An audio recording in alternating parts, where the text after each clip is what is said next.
Nick, welcome to 2026. Everybody, if this is your first time tuning in to the Clutch Culture Podcast, this is the #1 car culture-related podcast on planet Earth. This is the beginning of Season 2, a.k.a. Year 2. Talk about car predictions, trends, all kinds of everything in between, but more importantly, give you a good, and not good important, but a good hang every single Monday. I'm still feeling New Year's Eve, clearly, as you can tell. Oh, yeah. Too many Bud Lights? Too many nooners, as Nick would say. Hey, by the way, the tequila nooners, those are new around here. I don't know if you've tried them. Fantastic. Yeah, those are good too. So good. Yeah, no, I'm in, but you gotta make a decision when you start the year. Yeah. You know, what's your resolute new year, new you? Yeah. You know, what's your resolution? Are you going to give up some nooners? Are you going to give up some bad food? I mean, it all starts out great for everybody. It does. When does it start to derail, you think, for most people? Week 2. He didn't even go month 2. He said week 2. No. As you know, you've been big in the gym culture. I may have had an investment in a gym or two in my life. Yeah. And January 31st, it's pretty sparse. Yeah. So yeah. I would say it's a good couple weeks. I mean, about the 15th is about when things fall off. You're not wrong, dude, but I mean, before we get into car talk, I will say that is one of the things, maybe you and I know we align on this, like every year trying to get a little better, whether it's down the, whatever compounding pharmacies are developing these days where you're like, can I see better? Can I move better? Can my bones and joints not hurt as much? Like, let me just dabble in these things. Like, that's what I want to do every year more and more, as things come out, as you maybe acquire a little bit of wealth to where you're like, I'm not going to go LeBron James, right? Where I'm doing $1 million on my health, but it's got to be at the top importance. Yeah, you got to, and look, we got this whole peptides talk that's gotten pretty heated. I think there's something with all this stuff. Obviously, look, if you've been around enough people that have major injuries from sports, they're using a lot of peptides. So I'm kind of with you. It's like, what do you dabble in? Yeah. That's maybe like a better question. Like, hey, what do I try this year? Yes. And you could just always run a whole bunch of tests and just get jacked. Yeah, I mean, that's kind of where I'm leaning. Like, we have a crisper drawer that doesn't get really used in the fridge. Like, how far can I fill this thing? Yeah, how about I get my neck up to my ears? Dude, I want Brock Lesnar traps or Vitor Belfort traps back in the day. I'll give you the all-time. Bill Goldberg. Oh, I love me some Bill Goldberg, but that guy gets more trash online because of how good of a wrestler he wasn't, if we're all being honest. Do you remember those traps, though? Boy. Last night. Looks like he was deep in the shrug game. Oh, yes, the shrug game. You know what I'm saying? He was injecting the shrugs, as I was saying. You ain't lying. Last night, I saw the one where he jackhammers the Big Show, or at the time, the Giant, and I forgot. I was like, this guy, I mean, the Big Show had like this long, luscious mane of hair, and then he just goes straight up, and he's like 8 foot tall, and I was like, what a crazy time. And that ring's tiny, too. That WCW ring was so small. 100%, dude. It was wild. Good times. All right, everybody, if you've been keeping up with the socials over the last, week or two, I would say since Christmas Eve, the Christmas Eve miracle continued for a second year in a row. And it wasn't just on a video, it was on a slew of videos, and to which we're actually still replying back to people because we like to engage with, the people. We're men of the people, as I like to say. Yep. And I just wanted to get your feedback on it, or your thoughts on it, dude. Like, it was not just a Toyota video like a lot of them have been. It wasn't just like a Defender video. It was across all kinds of stuff. Kia, Hyundai, affordable cars, Toyota, engines, and then trucks, old trucks, new trucks, truck pricing. A ton of engagement across a ton of viral videos from Christmas Eve to today, and we could start the year on a better note. I think, one of the reasons we talk so much about comments on the internet, meaning on this show, is not to talk about it negatively, right? Which I think that's the way a lot of people think we're talking about it, because if somebody disagrees with you, you just assume you're going to talk negatively. I think it's been a window. Mm-hmm. It's been a window. We've gotten, I know I've gotten texts and calls from people in the car industry that go, hey man, watching your content, it's really illuminating what people are saying on things that everybody in the industry actually knows already. Right. And it's like settled science almost amongst us of like, look at the Hyundai Kia thing. There's settled science the way people, mechanics, even dealer owners, aftermarket shops, detail shops, people that work on them. There's a lot of settled beliefs of like what you see around those types of vehicles from care perspective, from falling apart perspective, from engine perspective. It's almost settled science. And then you find out that's just not what the public sees, because they don't have the level of experience of owning a dealership or running a dealership or being in the finance arm of things or being in a mechanic shop. And so I think I want everybody as we start 2026 to understand where we're coming from on comments is, hey man, there's some things to have a laugh about, but some of this, a lot of it has been illuminating to a lot of people, including ourselves, to go, whoa, people just don't know how this stuff works. Yeah, and one of the most illuminating ones was actually in that Kia video where, and in my notes I say, it seems like a lot of people have a lot of perfect cars. Oh, buddy. A lot of people have perfect condition cars. This is probably something I've been around because I'm in the aftermarket care of cars. Mm-hmm. I have never had anybody call me and tell me their vehicle is trashed. Yet I've had a ton of vehicles that I've pulled up to that are trashed. My car's not that bad. Then you get in there and there's like a 6-week-old peanut butter and jelly in the seat and gum in the carpet and the paint is destroyed and the wheels are destroyed. It's amazing how the average car owner has really never been educated, and I don't want to blame them because we don't talk about this as a car industry. They don't realize that their cars are not even sometimes even in average shape, and they think it's in great shape. And that really goes to I have other notes here, but I want to hang on that for a little bit just because that ties into, okay, what does the market look like on the used side if so many perfect cars are going into, being traded, right? Yeah. What do the prices look like? What are these reconditioning fees that people are always, talking about? Are they real? Am I absorbing just, boo-boo kind of charges? So that whole sliver could take a whole podcast, right? Because I don't know if too many people, and I know you probably legitimately do have great cars. If you were to trade it in, what's the phrase whenever you trade it in, it goes right to the front row or right on the lot? Yeah, front row ready. Front row ready, right? Basically. I would probably be a half step behind you where they might have to put a little bit into it, but not like most people. And as someone who delivered a lot of aftermarket parts to OEM warehouses and dealers, and I saw a lot of the cars coming in, I never really was like, wow, that car looks perfect. Wow, that looks... No, it was always like, damn, that thing's trash. Like, how much money are they going to have to put into this that they can actually get out of it? Yeah. You know what I mean? This is an excellent conversation. So the most profitable parts of a dealership are used cars, service, and parts. Mm-hmm. Notice I said nothing about a new car. None of that stuff relates to a new car. Period. All of the money in dealerships, used cars, service, and parts. That's the biggest profit center.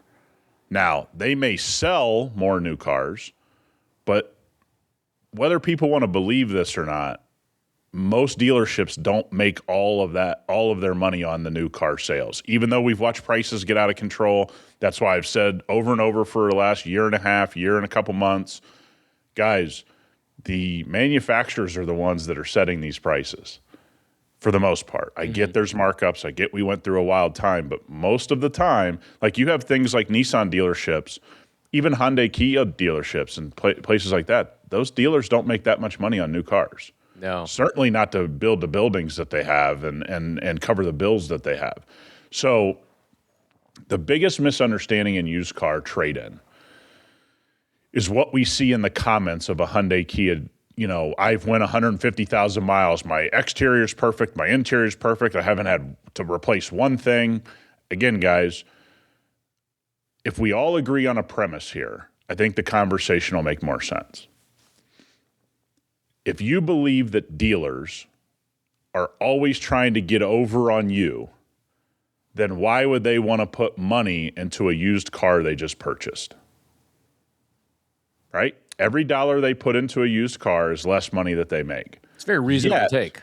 Yeah. Yet, depending on the type of car, every dealership automatically has a recon fee, reconditioning fee, that they have internally for every car that you guys trade in.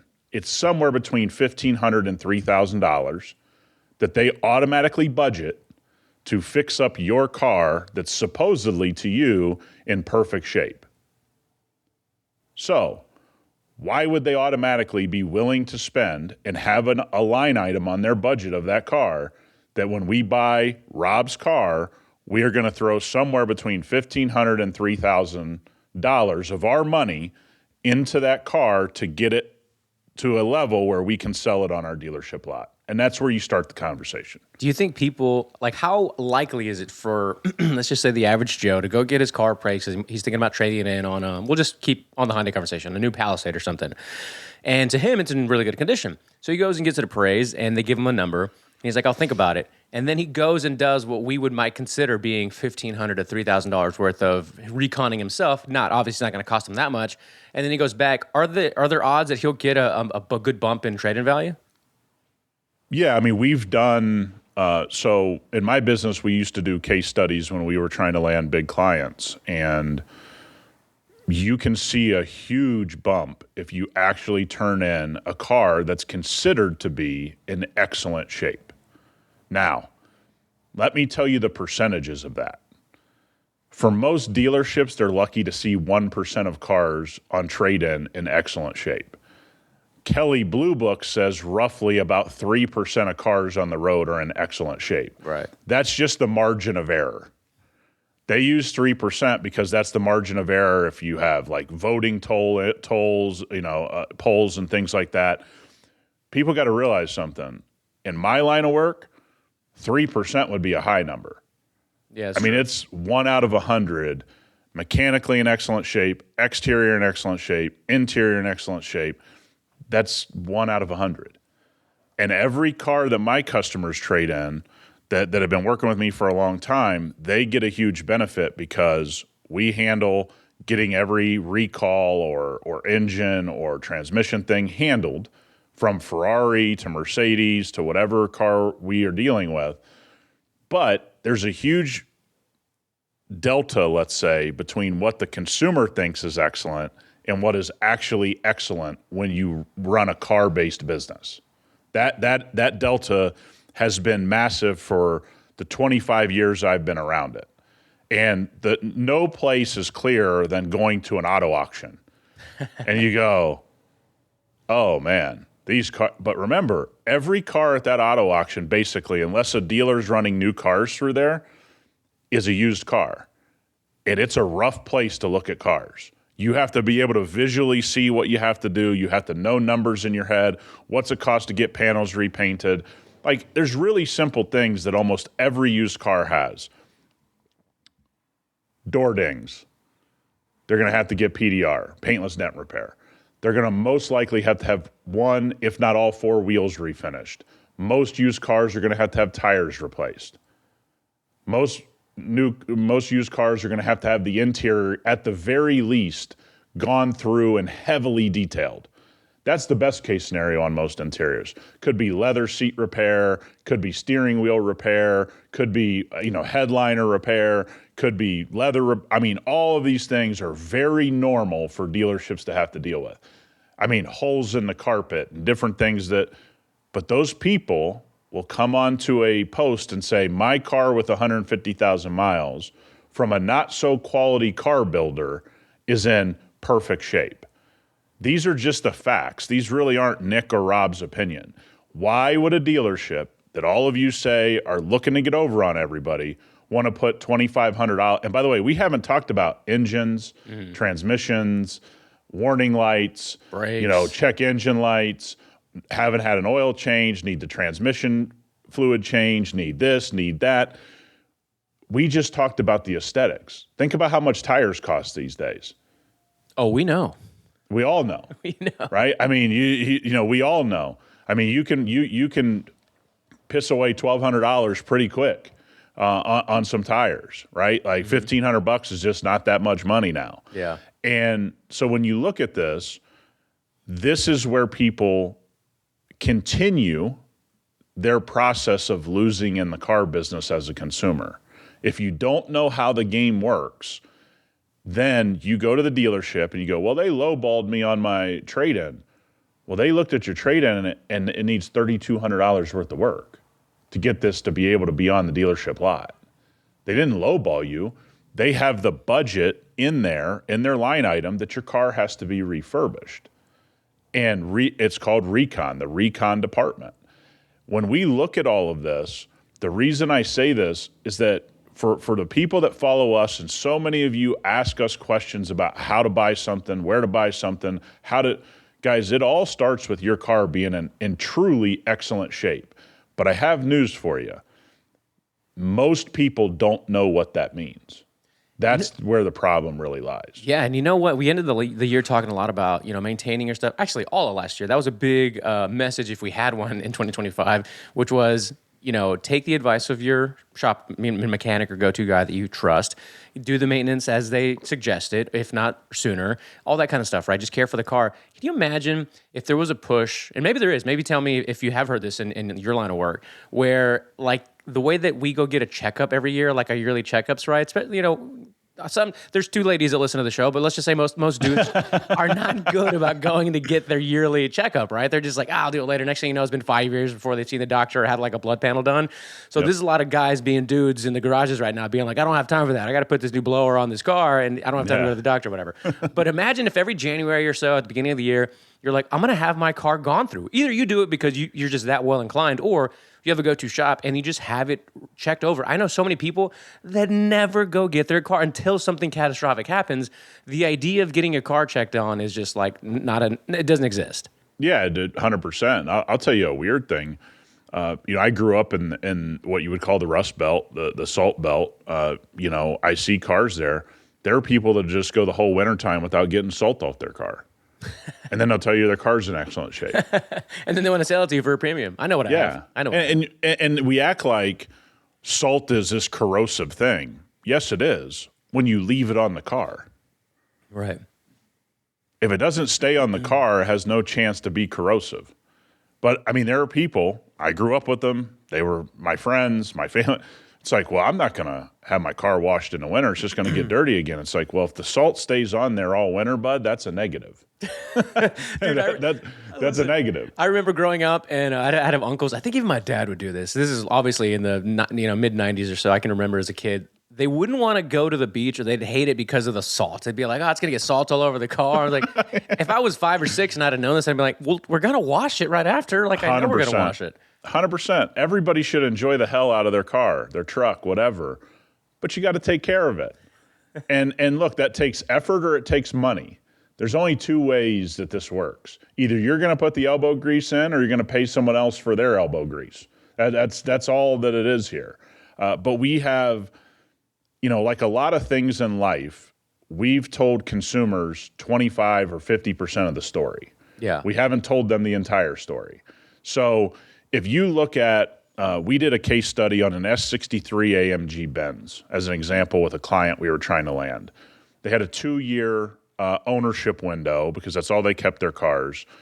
And roughly, we basically said, if you keep your car in excellent shape our way, we promise you'll not only recoup the money you spend with us, but you'll recoup above that. Oh. So when people traded that car in, on average, because we worked with the dealership on the case study, they gave us the number. Every S63 averaged about an $80,000 trade-in value after 2 years. And I forget what the MSRP was. Maybe at that time it was $135,000 or $145,000, $150,000, whatever. So it's a big loss in a 2-year period, but it's a luxury sedan. Those consumers don't really care about that. They just want to drive, big body Benz. So we land this huge customer, and I say, do everything we tell you to do. We'll handle everything. Keep your car in perfect shape, literally in perfect shape, and I guarantee you'll recoup the money. They spent about $10,000 with us over the 2-year period. They got $109,000, $110,000 on their trade-in when everybody else was averaging $80,000. That's the impressive, and also, tells you how well Nick knows his stuff. Yes. So I'll never forget, this woman's still an excellent client of ours today, has a lot of wealth, cares for her cars on a level very few in the whole world do. And she just goes, you were right. We're going to do it your way from now on. I will go 6, 7, sometimes an entire year. We won't even speak. We can just go pick her car up, whatever needs done. Somebody accidentally door dings it, we have PDR show up. We see she got a rock chip, we have it fixed. We PPF the front end of her cars, No questions asked. Only time is I send her an email and say, hey, we need to take your car. We found a scratch. We're bringing it to the shop. Hey, a recall has happened. We're taking it to the dealership. Hey, we saw an oil leak. Something weird could be happening. Recently on a new car she has, there was an electronic issue showing up. We took it to the dealership. We had it handled.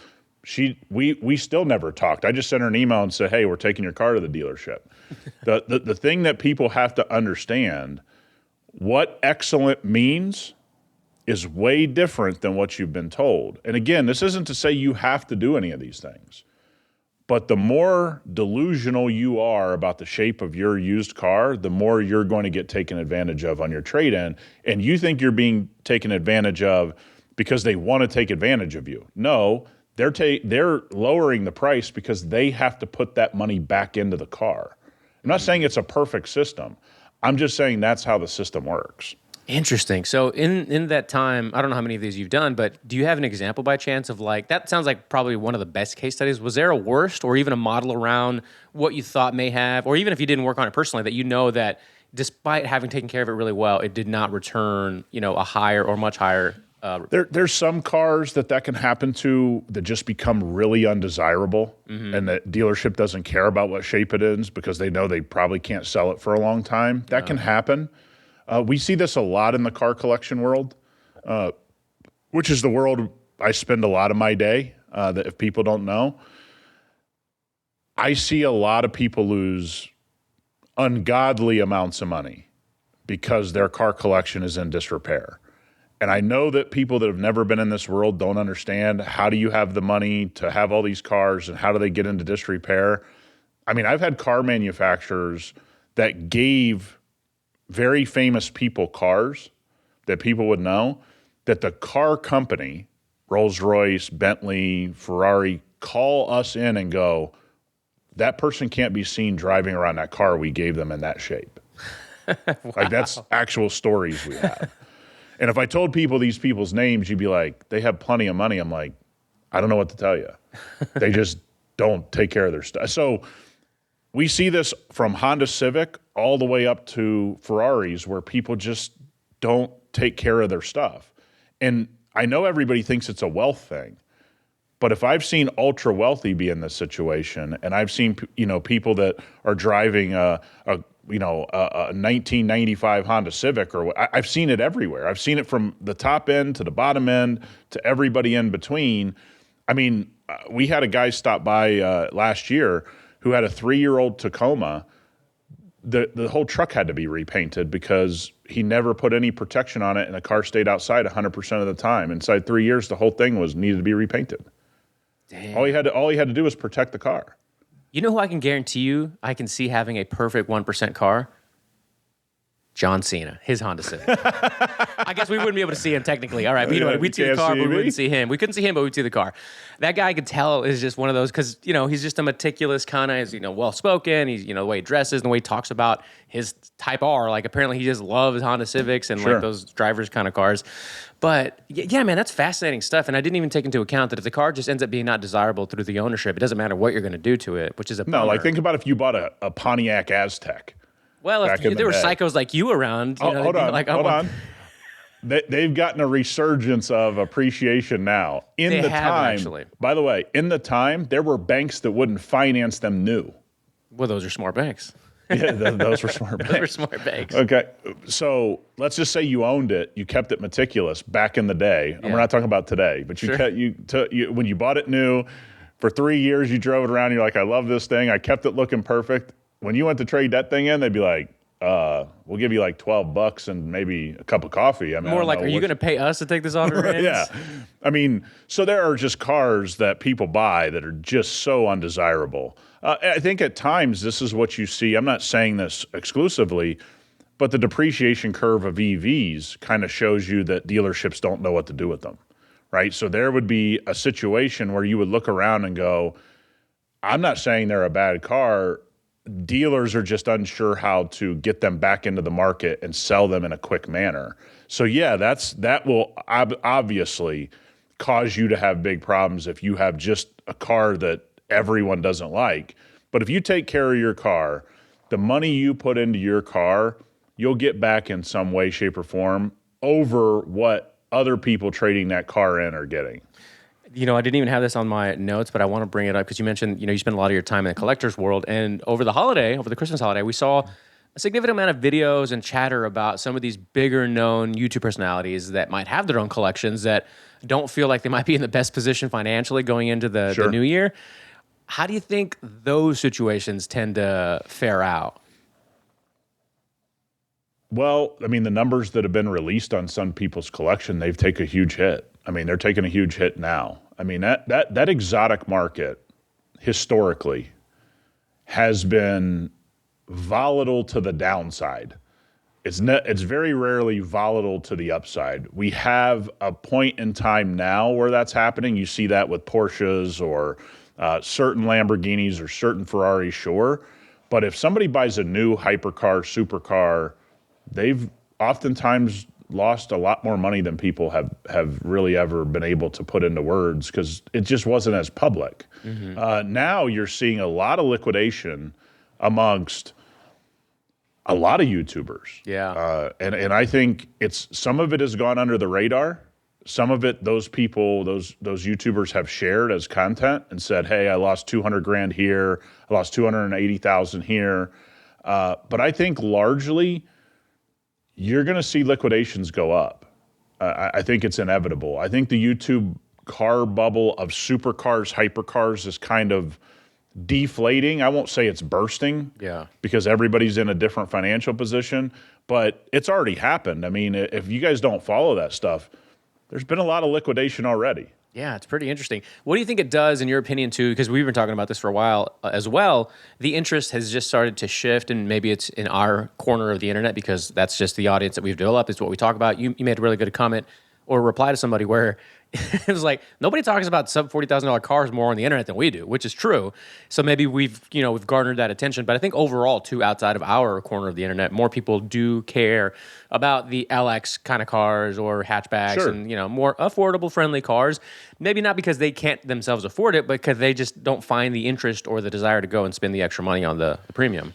When you talk about the last 10 years, all being basically how expensive of a car can I show on my YouTube channel? Right. At some point, that becomes boring. Yeah. I mean, it just does. It's still going to get views, right? Because it's still an exotic car. But it doesn't build a loyal audience the way it once did. It doesn't impress people the way it once did. They become numb to it. I've said this before. When you used to see a Ferrari or a Lamborghini driving, you'd be like, oh, and it would catch your eye. Drive in Houston now for a week, and you'll be numb to it in about 10 seconds, right? Drive in Vegas, you're numb to it. Drive, in Austin, you're numb to it. And that comes from, we see them all over the internet, as we've stated. And so it's just become another car to talk about. It hasn't become, the special of all of this stuff has just kind of waned. We're talking about the supercar exotic world. There's a gentleman, I don't know who it is or what the story is behind it, but I just started seeing some guy that picked up a Bugatti who's 3D printing it, right? And Bugatti. I haven't seen this. No? Oh, dude, I don't know who it is. Just real quick, just because I mentioned it, I brought it up. There was a guy that picked up a Rex Chiron, and I don't know who it is, so I'll look at it throughout the episode, see if I can find it. But essentially, I think Bugatti offered to have the car flown back to their place. Oh, I'm sure they did. Yeah, right. I'm sure they did make that offer pretty quick. Yeah. And because they don't want him doing this, obviously. And the guy basically made a video saying, like, I'm going to, I hate using the word expose because I feel like it gets overused, but he's going to expose what it takes to rebuild these cars cosmetically. I don't know exactly how much mechanically he's going to redo, but it's just a really interesting, play on the supercar world. Well, look, right if you go in the Bugatti world, I mean, there's a lot of VW parts. I mean, that's just what it is, right? So I think it'd be fun to watch. Yeah. One of the things I'm watching really heavily right now, just because I think it's interesting, is I'm a big fan of the M539 restoration channel. I hope you guys do give that guy support. I think it's just interesting how he tears down cars. He just bought a Bentley that he got for like $12,000 or 12,000 pounds or whatever.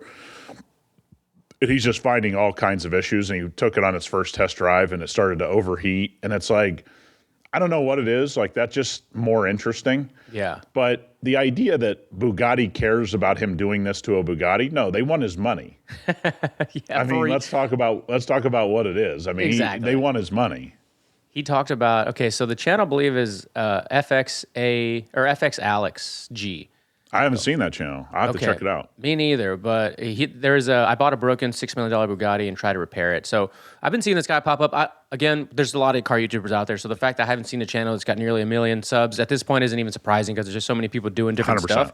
And when it pops, it pops. It's like this channel. It's upwards of, I think, reaching 4,000 subscribers. If people that never have started a creative endeavor to get to your 4,000, which is kind of where the milestone is for like monetization, I think for a lot of channels. I know they change it all the time, but usually this takes people years to do, and we did it in almost 12, 11 13 months.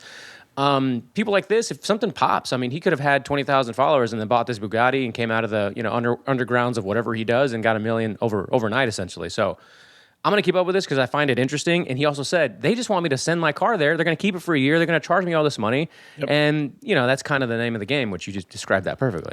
Yeah. And one of the things is like, that's what they're supposed to do. We're getting a lot of these comments of, I took my car into a dealership and they gave me an offer on my car. Yeah, guys, they make money on that. If you got a car they know they can sell, they're going to give you an offer. And people are very shocked by that. But that's what good dealers do, is get used car inventory. I've seen a lot of, I saw a dealership owner on a video say something very interesting, that they have basically stopped going to the auto auctions and started to buy used cars locally. And the problem is, it's like blown up in his face. He's like, yeah, I mean, we thought this would work, but we're a year in and we don't have enough. Like, the name of the used car game is inventory. Right. Like, it's a worthwhile endeavor to do what he did and say, hey, we're going to try to get out of the auto auction world, because there's some, you have to be very good at it. You have to understand what you're doing. You have to, allocate money and all this kind of stuff. Guys, the reason you're getting offers on your used cars, the reason Bugatti is talking to this guy, is because that's where they make their money. Send it back to us, get it into our dealership. It doesn't matter what car you drive. If they know that they can sell it or make money repairing it, that's what they want to do. Dude, it's a fascinating world, and when you don't live in it, I can understand where we have these bitter listeners, or just people on the internet that are just commenting on stuff. But if you kind of learn the game, and Nick and I talked about this on the phone, it becomes more enjoyable to just participate in. Yes. There's no other way to phrase it. You just got to put the work in. Like the story that we covered last week about the 104 dealers and the guys, found the best and worst price, or even the example I've given with the CX-5, I hit it up, I think it was like 19 to 20, we'll just say, dealerships. And I didn't go nationwide, and I probably could have gotten an even better deal. But at 20, most people I know will not reach out to more than 2 or 3 if they're within like a 10, 15 mile radius of their home. Well, we have to say this. So we put out a video about pricing. Yeah. And, there's dealerships that publish pricing, and then there's dealerships that don't publish pricing, and they want you to come into the dealership. and a guy goes... I was trying to think of where you're going with this. And a guy goes, if they don't give me the price over the phone, I'm not going in. And I'm like, oh, okay. I mean, I get if it's in Washington, D.C., and you live in Vegas, you're like, I can't just stop by the dealership. But we know you're talking about the dealers in your area. What is the big deal of stopping by a dealership to get a price? I don't know. You tell me. You tell me. What do you think the logic was? What do you think the logic was behind that comment? Because I said he just wanted to go over on him, I guess. I think people just get offended by things that aren't offensive. It's like, guys, it's just a strategy that they use. Mm-hmm. But if I really want a car and they have it, and I drive by the dealership, or I'm within 20 minutes of the dealership, which most of you are, I'll just stop by and say, hey, what do you want on that vehicle? It's just not that big of a deal to me. Like, I think Nick told me on the phone, he was like, can you imagine? I'm living in a smaller town where there's not a lot of dealerships, like Houston or Austin or Vegas, and they got something that I like, and I'm just driving by like, I'm not going to go in there because they won't tell me the price of it. I mean, it's like that's where you're going to draw the line. But you see that people put themselves behind the 8 ball as consumers over things that just aren't that big of a deal. Like, guys, don't put a car on an auction site with door dings on it. Just call a PDR company and have them handled, and then take the photos. Like, it's just not that big of a deal. If you got curbed wheels, just have a wheel repair company come out to your house. Most of them are mobile now, and go ahead and have the wheels repaired before you put it on an auction site. Like, this isn't rocket science.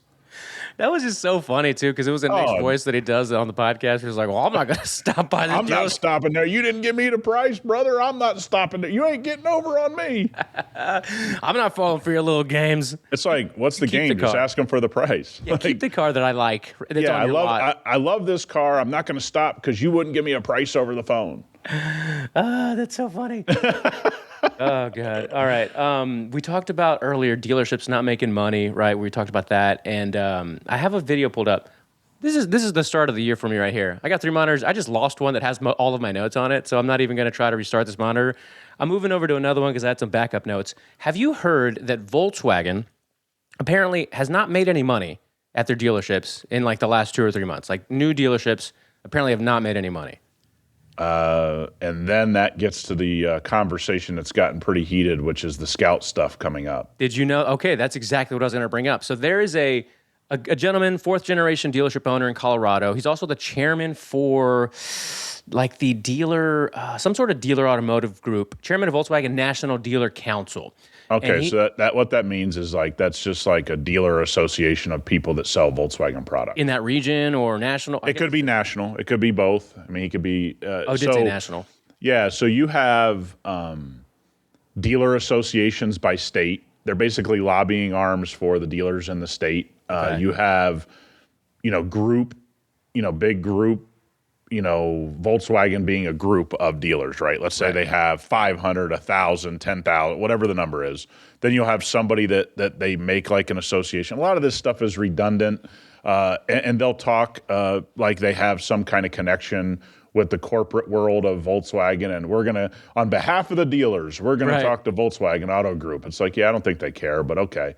It makes people feel good. And actually now, I think the panic, and I'm just giving an opinion here, the panic amongst the Volkswagen dealer groups is, you guys don't have any power. Yo. If we want to go direct, we'll just build Scout and we'll go direct.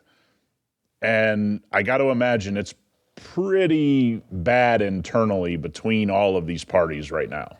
I got to take an extra step since I lost one of the monitors, but I got to play this for you. Wouldn't happen to Jamie. Well, all I'm saying. Wouldn't happen to Jamie. I got the parts already. I just need to, put them on the setup, this desk. All right, here we go. He's a VW dealer right now. The VW collective dealer body in the U.S. is struggling. Actually, in November, collectively, they lost money as a whole. Yeah. Okay. Their return on sales was a negative number. Not uncommon. October and November combined, they haven't made any money. And it just boils the blood of all the dealers to see the investment that they're putting towards Scout, to see our former, CEO of Volkswagen of America, Scott Keogh, on TV talking about how the dealer model is not the model and that's not the route we're going. And just to continue to push and add investment into Scout. There was even a Monday Night Football game for Scout, which will not launch for at least 2 years. Hold on. Who said that before? I mean, I wonder who. Hey, this guy's name is Fred. Yeah, Fred. Fred, I was warning people from the beginning of this, but secondly, I told everybody on an episode, I heard a Scout commercial on a podcast. Mm-hmm. I said that on this show. You did. Fred, you're behind, bud. Let me make something clear. You and your boys are behind. This stuff was a mess from the beginning. Now you see they don't come out of their hole until things get bad. Right. Why weren't you talking about this at the beginning? I was just about to ask that. Why weren't you throwing up the flags then? Because you guys didn't pay attention. You were doing quote unquote okay. As sales got tougher, as profit got tougher, now you guys want to make an argument. Okay, you have an argument. Volkswagen Auto Group shouldn't have done the Scout thing, in my opinion, if you're going to continue to have dealers. I said that at the time. I'll say it now. It doesn't make sense to do it that way. I understand why they're doing it that way, but that's not being a good partner to people that you've been doing business with for 10, 20, 30, 40 years, right? So when we look at this now, I don't think Volkswagen Auto Group really cares about any of this. And you got to remember, they are invested in Rivian as a shareholder. they're seeing probably Rivian's numbers behind the scenes and also publicly of what they are able to accomplish. They now want a piece of the pie. We said from the beginning, like many of you that saw the reveal of Scout, that looks very Rivian-esque as a vehicle. I'm not saying it's cool or not cool. I think the design's cool. I think they got to bring some type of engine into that lineup of Scout to really drive it forward, for a long period of time. Doesn't mean they can't have EV options, but I think it'd be kind of silly not to have some type of hybrid solution or, engine-only solution. But I look at this the same way everybody with common sense looks at it. This is going to cause a war. And, there's an old Italian saying, nobody's making money during war, during the mob days, right? Yep. So I don't know what's going to happen. Volkswagen Auto Group, I think, has a lot of question marks. Obviously, it's a huge automaker. I'm not saying they're in any kind of trouble. And so please don't go in the comments and say they're going to go bankrupt. Relax. But Rob, we have to talk about it. I mean, this is going to cause a war. If this keeps going this way, this product hasn't even launched yet, and it's already causing a strife, which, by the way, should have happened a year ago. It's caused a strife.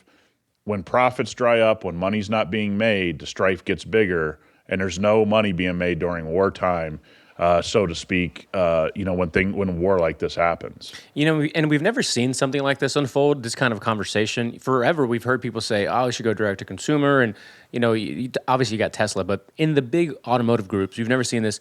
Do you have any kind of dare I say, predictions of how you think this goes for the bigger dealerships that maybe decide to test these waters out? So smart dealership groups, and I don't know, how many we're talking about here. You'd have to get this number, which would probably be pretty hard to do.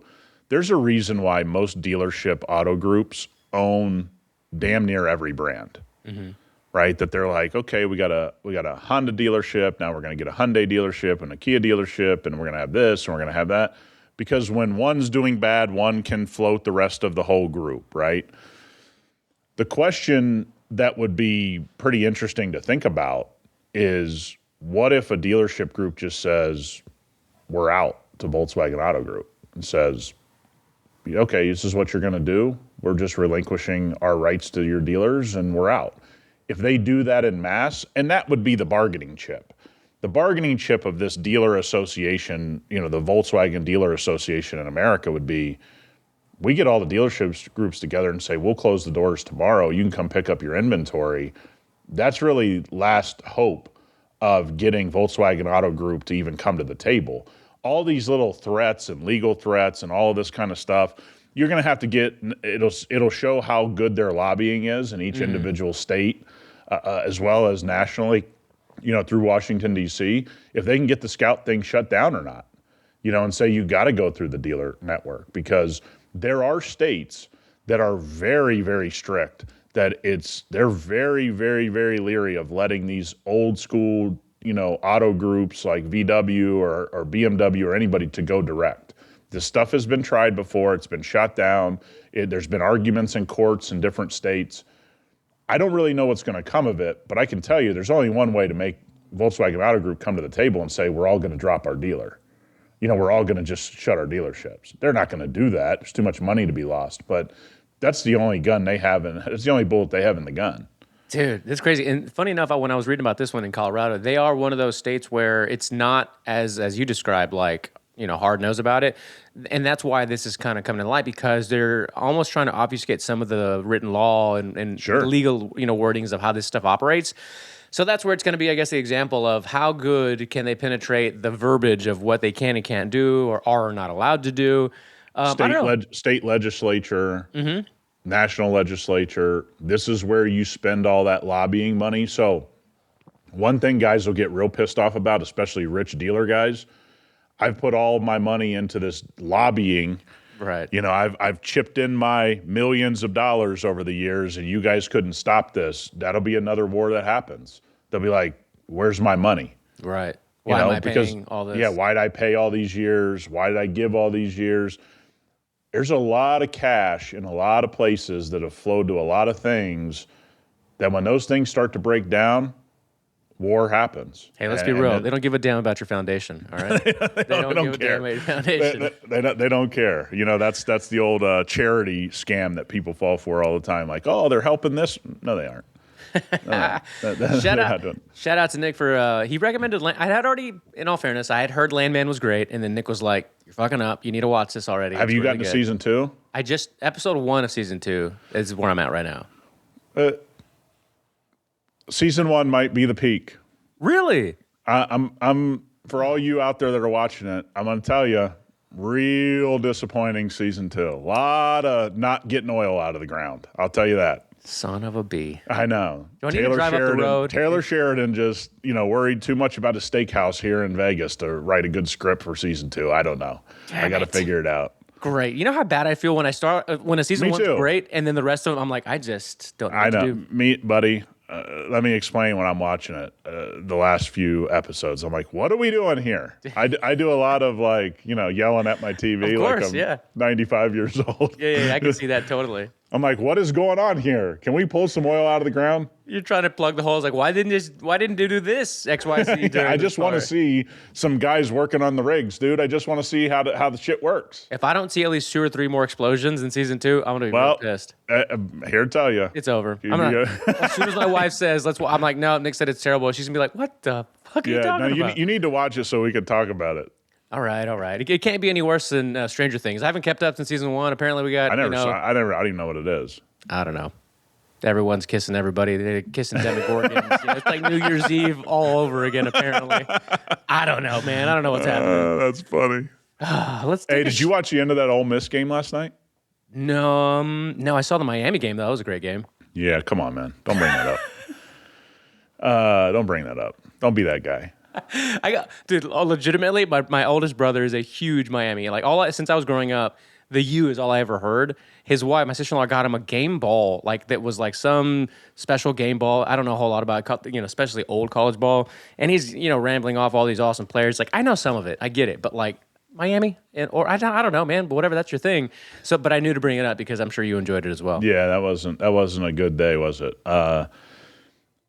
Last night, Ole Miss, wins the game, but the last 10 seconds of the game took forever, and they brought the stage and the trophies out, and the refs made them take it all off with 1 second left and something that didn't even matter. It was the most bizarre thing, and they just kept going, and then they had another stoppage, and I'm just going, this is my thing with football right now. The penalties, the refereeing, the nonsense, it's got to stop. It's got to stop. What's worse, college or NFL? Oh, the NFL is unwatchable. It's so bad. If you weren't able to gamble on the games, I can't imagine why you would watch it. The one that I saw this year that I was like, that was a memorable game was 49ers Bears the other day. Yeah, that was a good game. That was a good game. Yeah. No, I'm real big on letting people play and let's stop with all this. I just want to see guys play. They're obviously, the reason we're all here. We're not there to watch the refs. But boy, look, baseball's gotten like this. Don't forget they've gotten an umpire problem, and who wants to be a star and who wants to be seen. They had to fire a guy mid-season. Yep. Now we're going to have the automatic balls and strikes are going to be implemented this season. Yeah, the funny thing is that's been happening because we got a brand new AAA stadium here. They've been doing that there. Yeah. Way more enjoyable. Oh, yeah, that's where they tested it. The testing grounds for all the minor league teams. Yeah, it's great. Way more enjoyable. And then, so finally, forever, right, they said they're going to do this. They're implementing it. Now they're going to test out in the minor league stadiums the check swing automatic system. Because many umps just, they don't call strikes when they, you know what I mean?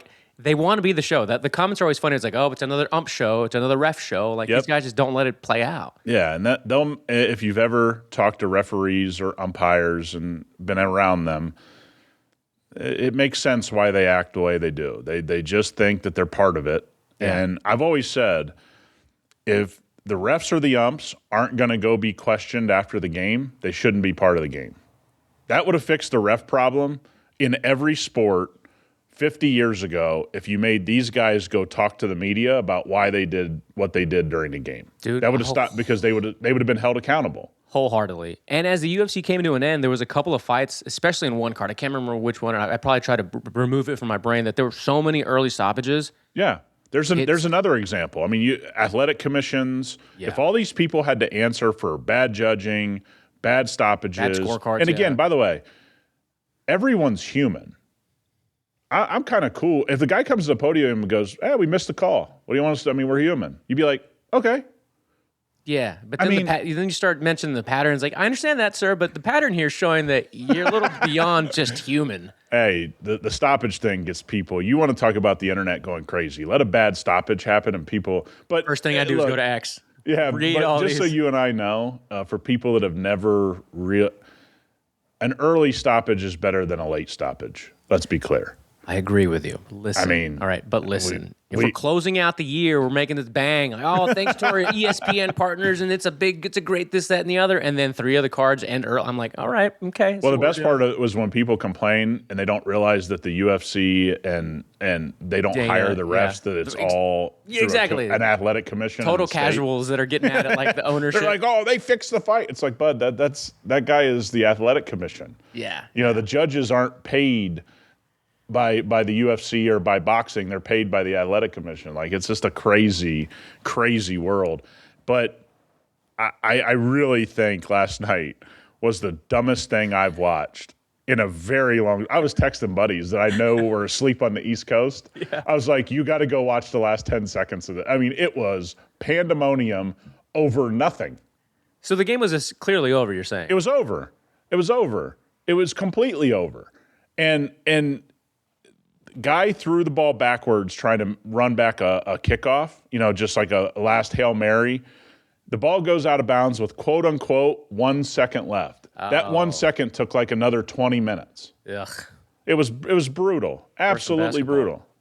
Horrible. I will say before we move on from Sports Corner, Arch Manning doing work over here in Texas. Slow down. That dude was hyped up. The second one was a 60-yard, I think, run. I mean, they just completely fell apart there, Michigan. That dude's his hype train did not live up in this season, if we're all being honest. It did not, but everybody deserves a second chance. Yes, they do. Hey, he's a young kid. Maybe he gets it together. I'm good. We put the chair at the mouth of the lion and see where the kids fall, as they say. That's priceless. Okay, look, I was going to start the show with this, but there was so much other stuff to talk about. Oh, wait, real quick. What happened to Anthony Joshua? I'm late to this party. Oh, his 2 buddies died or something? Yeah, in some car accident. I know I'm bringing it back to Sports Corner. I just didn't know about this. I don't want to talk about it. And he got out of the car and he was like shirtless or something? Yeah. Yes, I thought he didn't have pants on too. My thing is, if you're that jacked and that big, do you just like never wear a shirt? You don't need a tan though. I was like, I know where you are. It's a lot of sun, but buddy, I don't know. I don't know. You feel for it, man. Like we all get news. I got some news on a family friend today, 35-year-old who passed away. I don't know, man. He lost 2 friends. It was, again, I'll ask. I don't know what the hell they were doing.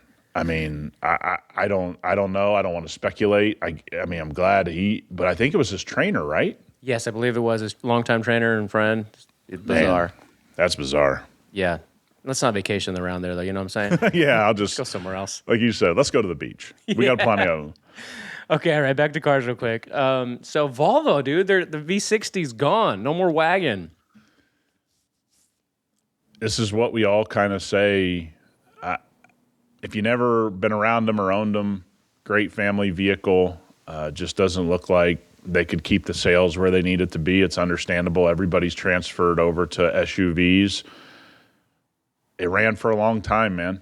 I mean, its run is over, and you hate to see this kind of stuff. I know many of you are probably not into this brand, but it's a brand that's, talk about quality interiors, quality stuff that I don't know what to say. I think they've kind of lost the plot. I think the XC90 should be a lot bigger than it is. Love that thing. Looks great, has good trim packages, but are they in a cost problem?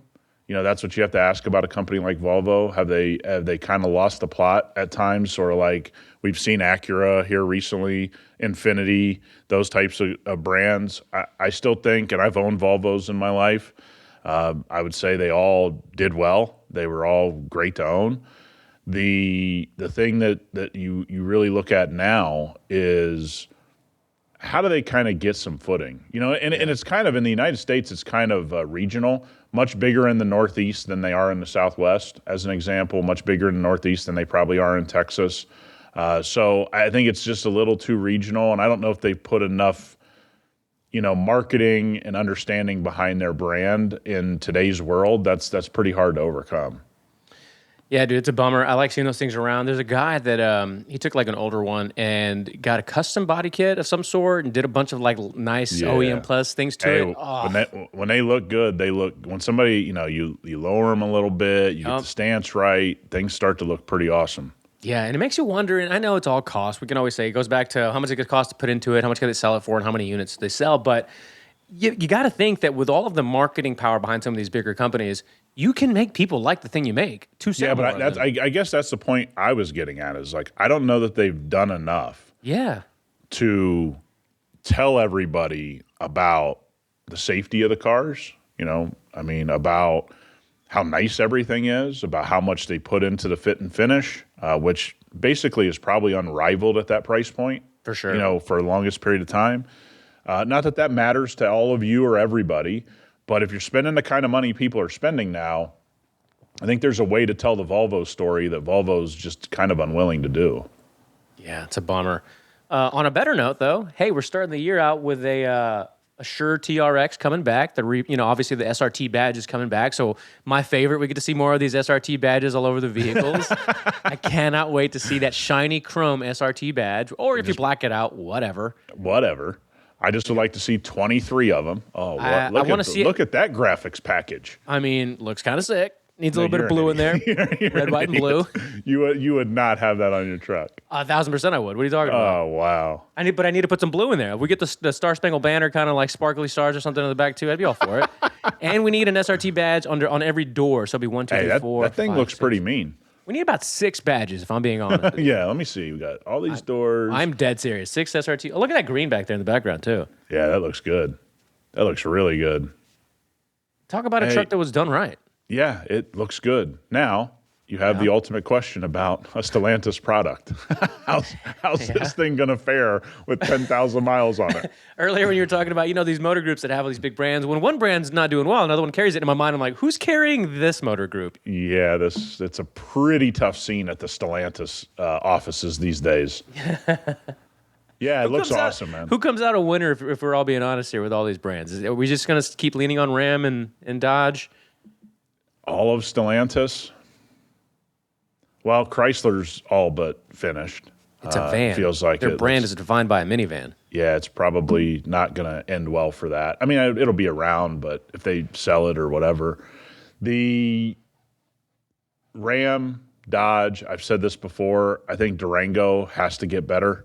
I mean, that'd be the first thing that I would kind of go after if I was in the Stellantis, and I'd say, let's make the Durango something. Just like I would kind of say about Jeep, you got to make the Cherokee great again. Yeah, buddy. You have to. I mean, I was just watching a video. Everybody knows I like watching Hoovie. I watched it because of you. That Jeep he gave his friend? Yes. That thing is sick. I remember those as a kid. That thing mattered, right? Yep. I mean, at that time, in that place, I mean, remember they even shared the article. He was like, I remember the first time I saw it, and it was this article, and cover had mud of on the some side. magazine. Yeah. And there's just things like they do have products that they can revitalize here. Jeep Cherokee is obvious. The most obvious thing with that is they are so out of line price-wise. I mean, it's unbelievable. Not even close to where it should be. Not even close. So, I mean, it'd be the same thing we would say about Acura, right? Like Acura's got to go back to the drawing board of how to get people interested in that brand. And we know they make quality stuff, but you got to get people interested. Like the MDX should be bigger than it is. You should absolutely be able to capture market share. But is your pricing where it needs to be to capture? Infinity's going through the same thing. You can't charge $125,000 for an Infinity vehicle right now. Can you work up to that after you restore the brand? Sure, I'm sure that can come. But you can't be asking people for $120,000 for a QX. Dude. When your brand is as low as it's ever been. It's funny you brought up Acura. There was a comment on one of the Toyota videos recently. The comment just read, Acura sucks. And I was like, nobody talked about Honda or Acura here. What are you talking about? There are some of these things, but in the Stellantis world, I mean, if you made Cherokee, Durango, if you made Ram what it should be, looks like they're going back to all the basics at Ram, so that should be probably a pretty quick 5-year turnaround. In the car world, that's pretty quick.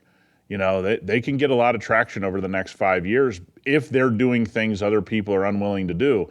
But we did show the Dakota that's like the size of an old 1500. Yeah. So I don't know exactly what they're doing. Like, hey, man, why don't you get something in that $35,000 range? That might be a little bit more intelligent for your brand right now.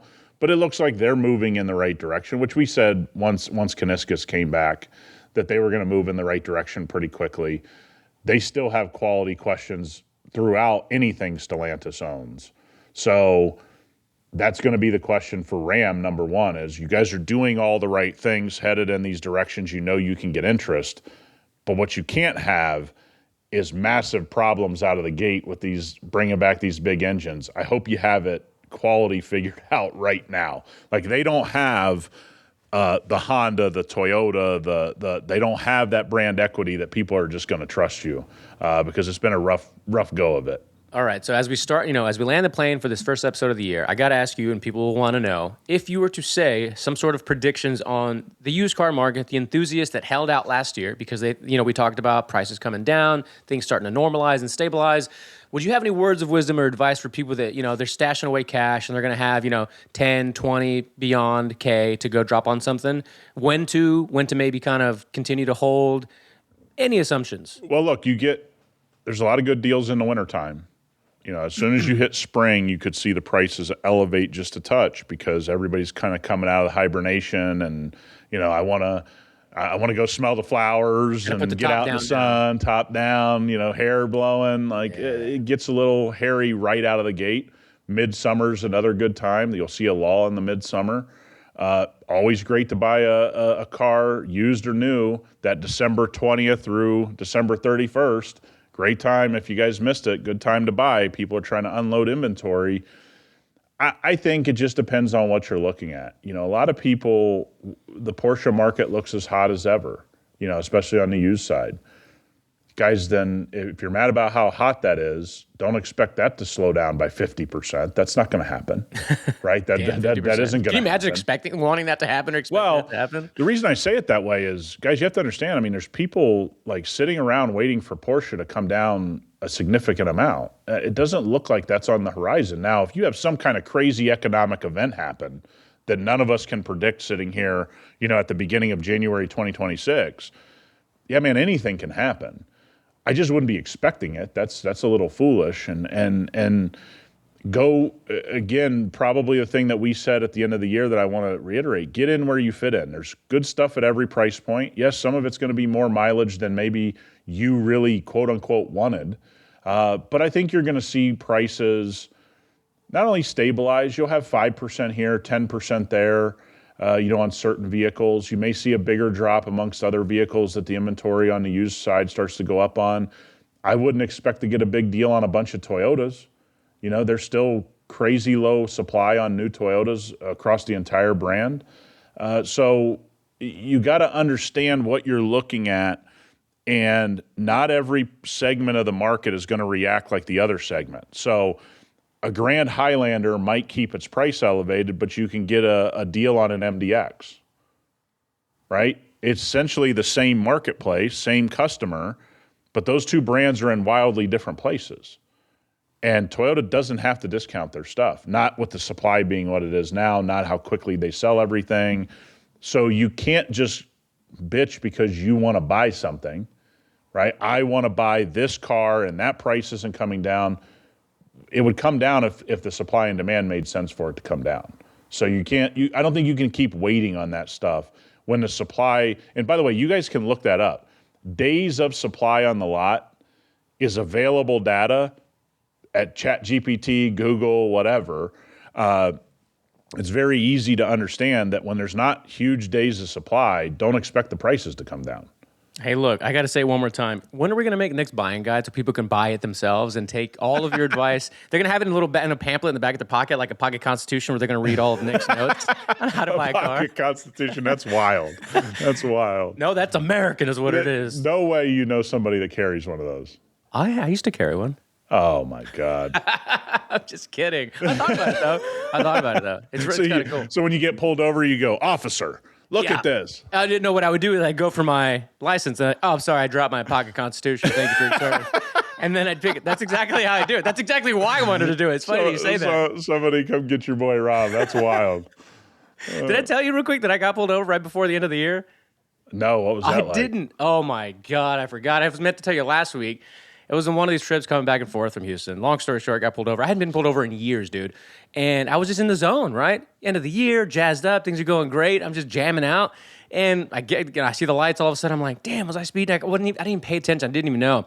And I had just picked up a coffee, legitimately. And this is the fastest ticket I've ever gotten in my life. And the guy comes up and is like, you know how fast you're going? I was like, I really don't, officer. I just picked up this coffee. I missed that Buc-ee's, and I'm trying to make it to the next one. And he just chuckled, went back to his car. No lie, 60 seconds. Wrote it up. Call him in a couple of weeks, and then left. And I was like, all right, it's a double-edged sword because I wasn't sitting here for 20 minutes like I usually have to. But, I got a ticket. So last time I got pulled over, cop was taking a long time. Always do. Like, here's the thing. Was taking a long time at my door. Like, let's just call it preaching. Doing the preach. And I did give him one of these. Hey, man, sounds like you're going to give me a ticket. Can you just go write that up? And the ticket got bigger. Maybe. But I was like, if you're going to give me a ticket, man, stop with the preamble like you write for the school newspaper, and let's just go ahead and get this done. Okay? That's hilarious. You know what I'm saying? Like, stop with the preamble here. See, I got it. I shouldn't have been doing this. I shouldn't have been speeding. I should have got the tail light fixed, whatever. Just write the frickin' thing up. If you're going to let me off, then give me the speech. Right? I'm cool with the speech if you're letting me off. You go, don't give me both. Don't give me on both ends of this. Don't do both sides of it here. Okay? See, this is how listeners know the differences in our personality. That's how Nick would handle it. I would handle it by dropping my pocket constitution, saying thank you for your service. No, and then that is the craziest. That's the craziest thing I ever heard. That is not the craziest. And thing by the way, I did kind of believe you had one, so I was like, if you actually carried that around, that would be crazy. Well. You'll never know now. I'm not going to tell never anybody. affirm whether I do or don't. Yeah, that's funny. Listen, if you guys want to be a part of the show, send in your comments, questions, anything that you want to be read about, talked about on the show, clutchculturepodcast@gmail.com. Follow Nick at Hyperclean Store and Hyperclean Nick. The Clutch Culture Pod is the all across the board socials for the podcast.